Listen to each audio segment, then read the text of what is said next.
지난 시간에 이어 임플란트 역사와 종류에 대해서 설명드리겠습니다. 그리고 1972년도에 엑셀컷이는 IMG 임플란트를 만들었습니다. 형태는 스크류 타입이 아닌 실린더 타입으로 원통 형태였고, 주목할 만한 것은 브레네막 임플란트의 스무스 서페이스가 아닌 타이타늄 플라즈마 스프레이의 TPS 서페이스로 현재 사용하는 러프니스가 있는 표면 처리가 되어 있는 임플란트였습니다. 이런 표면 처리가 되어 있는 임플란트는 초기 고정 및 단일자 임플란트에 유리한 형태였습니다. 이 엑셀 컷이는 치주과 선생님이었는데, 아까도 말했지만 브리네막 임플란트는 무치약에서 5개, 6개 임플란트를 식립하여서 하이브리드 타입의 보철물을 하는 것을 목표로 했지만, 이런 서페이스, TPS 서페이스로 표면 처리가 있는 임플란트를 만들어서 치아를 하나를 뽑고 하나의 임플란트를 심고 치아를 수박할 수 있는 현재 개념과 같은 임플란트를 제작하였고, 그리고 사용하였습니다. 그리고 1974년도에 ITI 임플란트가 개발되었는데, 이 역시 초기에는 TPS 서페이스로서 표면 처리를 하였으며, 형태는 지금과는 많이 틀린 할로우 바스켓 모양으로 대표적인 원스테이지 임플란트였습니다. 현재 전 세계적으로 제일 많이 팔리는 임플란트가 이 ITI 임플란트입니다.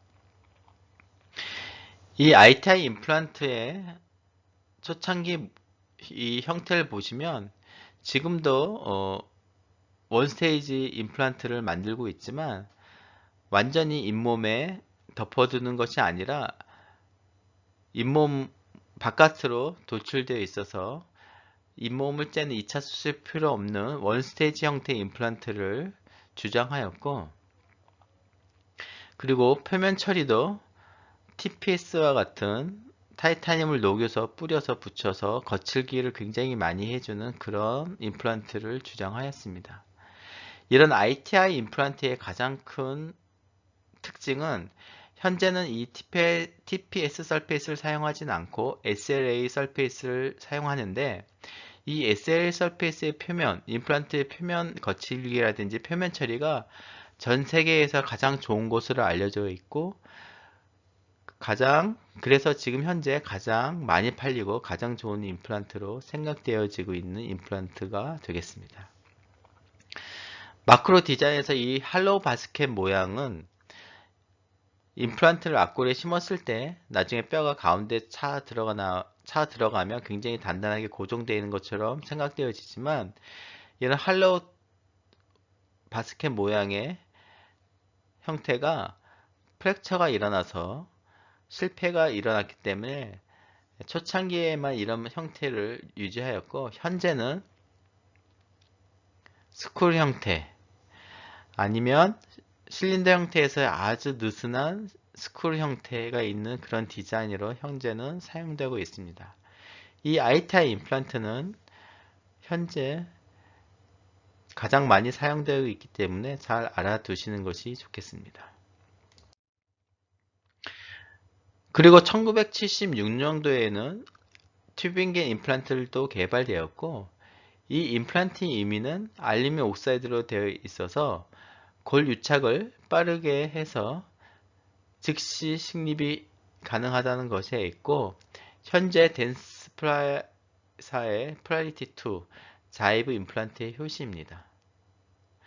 즉, 즉시 식립과 바로 즉시 이미디트 로딩이 가능하다고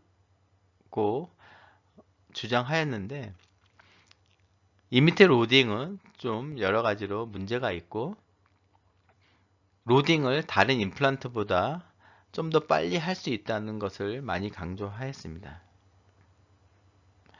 이런 생체 친화성의 알루미늄 옥사이드, 아니면 세라믹 형태의 임플란트, 아니면 HA 코팅된 임플란트들은 광학 현미경상 뿐만 아니라 전자 현미경상에서도 골과 임플란트가 다이렉트로 붙기 때문에 굉장히 골유착이 빨리 일어나는 장점이 있습니다.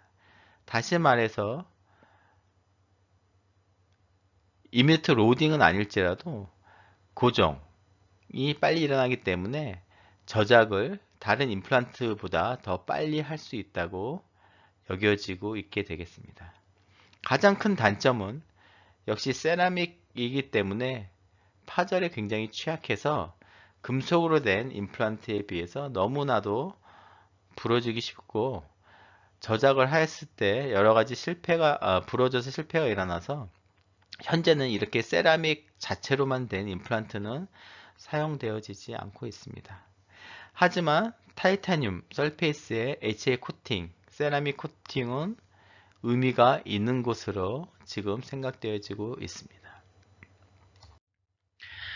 1982년도에 들어서 미국에서도 그동안 링크 등의 블레이드 타입만 개발되었다가 드디어 니지닉이 브레네막 타입의 골유착성 임플란트를 개발하였습니다. 하지만 브레네막의 골유착성 임플란트를 그대로 카피한 것은 아니었고 여러가지 기능을 강화시켰는데 첫 번째로 타이타늄 알로이를 사용해서 강도를 더 높였으며 표면적을 넓힐 목적으로 산으로 부식시킨 코어벤트 임플란트를 또 만들었고 또 아까도 말씀드렸지만 세라믹, HA를 사용해서 좀 더 골과 빨리 유착할 수 있는 마이크로벤트 임플란트도 발표하였습니다. 즉 닥터 니지닉은 브레네막 임플란트의 약점이었던 스무스 서페이스를 극복하기 위한 표면 처리와 그리고 브레네막 임플란트의 CP 타이타늄이 가지고 있던 약한 강도를 보강하기 위해서 타이타늄 알로이를 사용해서 좀 더 향상된 하지만 블레이드 타입이 아닌 골유착성 임플란트를 미국에서 처음으로 개발하게 된 것이었습니다. 또한 미국에서 1985년도에 인테그럴사에서 HA 코팅된 실린더 형태의 임플란트와 1980년도에 브레네막과 유사한 스테레오스 임플란트가 개발되었습니다. 이 스테레오스 임플란트는 나중에 브레네막 임플란트를 만드는 노벨 바이오케어에 합병되어서 노벨 바이오케어사에서 널리 사용하게 되었습니다. 이 인테그럴 임플란트의 가장 큰 특징은 HA 신터링 되어 있다는 것인데 HA 코팅의 가장 큰 문제는 HA 코팅의 어떤 기술력이었습니다. 즉 HA가 좋다는 것은 아까 세라믹 임플란트에서도 말했지만 골과 잘 붙고 또한 빠르게 붙어서 로딩을 빨리 가할 수 있다는 것이었지만 단점은 떨어져 나올 수 있는 위험, 그래서 실패할 수 있는 위험이 있었습니다. 그리고 또 다른 단점은 이런 HA가 구강내에 노출되었을 때 급속도로 산과 HA가 부식돼서 페리 임플란트 타이티스가 일어나서 임플란트 페일리어가 될 수 있다는 그런 단점이 있습니다. 그래서 HA 코팅된 임플란트를 여러분들이 선택하실 때는 장단점에 대해서 충분히 알고 선택해야 되겠습니다. 그리고 이런 스테레오스 임플란트는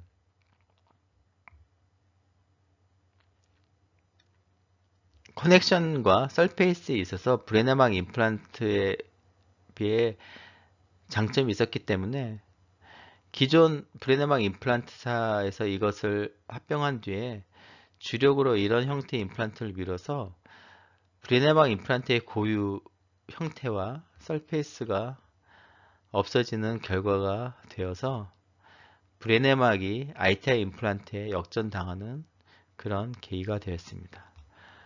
브레네막 임플란트의 표면 처리는 타이 유나이트라는 것으로 우리가 알고 있는 SLA랑 RBM과는 많은 차이점이 있는 그런 형태가 되겠습니다. 그리고 1989년도에 스웨덴에서 아스트라 임플란트가 개발되었고, 이 임플란트의 특징은 표면 처리 방식이 TiO2 블라스팅으로 하였다는 것입니다. TiO2 알갱이로 표면을 때려서 거친 표면을 만들어 임플란트와 골과의 접촉 면적이 넓어지고 초기 고정이 좋게 했습니다. 현재 사용되는 임플란트가 이 아스트라 임플란트를 많이 따라 하였습니다. 덴티움사의 임플란트, 오스템사의 임플란트가 다 이런 아스트라사의 임플란트의 커넥션, 프릭션 핏, 즉 브레네막의 익스터널 헥사 모양이 아닌 아스트라사의 프릭션 핏이 되는 인터널 커넥션 형태와 그 다음에 표면 처리 방식, RBM, TiO2 설페이스를 많이 따라 하였고, 현재는 SLA 설페이스를 많이 하지만 초창기에 오스템, 덴티움사는 이런 아스트라 임플란트를 많이 따라 하였습니다. 그리고 1990년대 세라믹으로 된 튜빙계 임플란트가 전신인 플라이티2 임플란트가 개발되었고, 플랫폼 스위칭이라는 임플란트와 어버트 연결 부위를 좁게 하여 임플란트 보철 후 골 조직 소실을 적게 하는 앵킬로스 임플란트도 오른쪽 아래 그림처럼 개발되었습니다. 이 세 가지 임플란트는 각각 의미하는 것이 있는데, 조금 전에도 말씀드렸지만 이 스웨덴 아스트라 임플란트는 현대 임플란트에 어떻게 효시처럼 되어서 대부분 임플란트가 이런 커넥션과 표면 처리를 따르게 되었고, 왼쪽 아래 플레이트2 임플란트는 튜빙계 임플란트처럼 이미트 임플란테이션과 이미트 로딩을 주장하였지만 결국 이미트 로딩은 실패한 것으로 끝나서 더 이상 이미트 로딩은 하지 않는 것이 좋은 것 같습니다. 그리고 오른쪽에 앵킬러스 임플란트는 말로 좀 이해하기 어려울 수 있는데, 어버트먼트가 프릭션 핏되는 폭이 좁은 어버트먼트 연결 부위를 가져서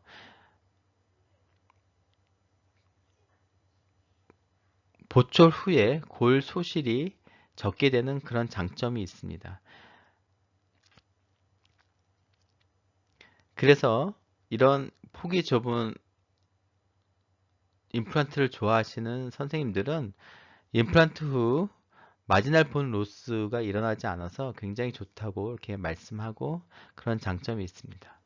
초창기에 그리고 개발되었을 때 이런 아스트라 임플란트, 그 다음에 이 플라티2 임플란트, 현재는 자일부 임플란트, 앵킬로스 임플란트는 각각 다른 회사에서 나왔지만 현재는 댄스플라이 회사에서 다 합병해서 세 가지 임플란트를 댄스플라이 회사에서 제작하고 있고, 우리나라에서는 유한양행에서 이 세 가지 임플란트를 판권을 사서 현재 시판하고 있습니다.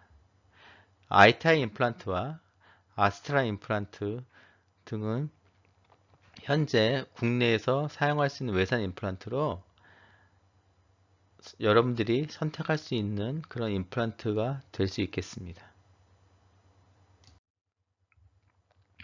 그리고 미국에서는 이제 블레이드 타입의 임플란트는 완전히 자취를 감췄고, 임플란트 이노베이션사의 브레네막 임플란트 상부 구조를 생산하다가 브레네막의 스크루와 IMG의 실린더를 복제하면서 익스터널 헥살 구조를 가진 3I 임플란트를 개발하여 미국에서 널리 사용되었습니다.